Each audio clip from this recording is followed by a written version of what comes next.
My name is Stefan and I'm the Vice Chair of the process for developing ISO 26000 and the post-publication organization. I'm here in Egypt as a consultant to help EOS with the project that ISO is running, trying to implement and use ISO 26000 in some pilot organizations.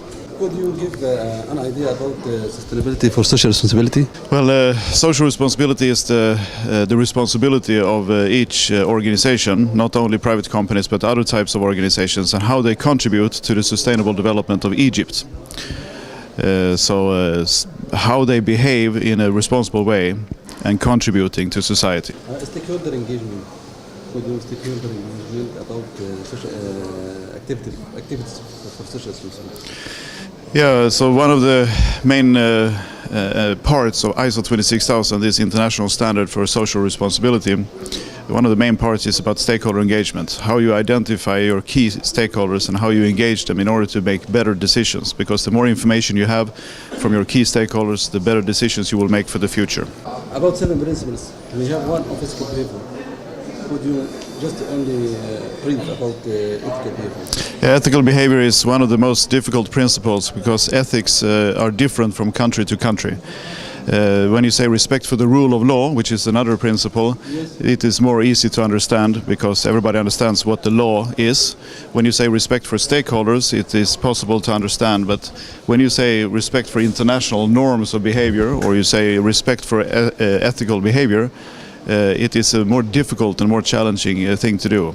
There is guidance in the standard on how to think in order to find the local but also international sources of ethical norms. This is how we approach it when we use ISO 26000.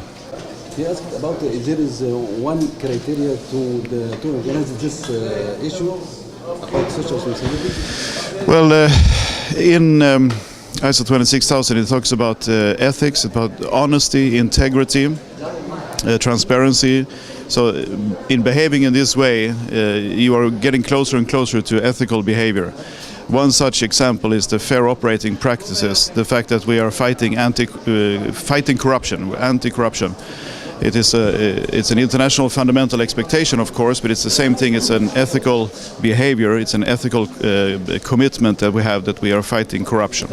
I want to know the names of countries involved with the social responsibility in this project. Yes, we have Morocco, Tunisia, Algeria, Iraq, Egypt, of course, Lebanon, and Syria is no longer, but Lebanon. Lebanon? Yes. Jordan as well, yes. So those are the 7 countries that are participating in this project right now. Social 26,000 in Sweden. 26,000? In Sweden. Yeah, so 26,000 as the Swedish market has been working on social responsibility or CSR or sustainability for many years, a little bit longer time than Egypt. We have many tools available, including ISO 26000, and ISO 26000 is a very young standard compared to many of the other tools available. So that means that many of the organizations are using other tools, but more and more ISO 26000 is being used by consultants, by training programs to help find the many different tools that you need in order to really be socially responsible. So ISO 26000 is a catalytic tool to finding deeper tools for you to show your performance.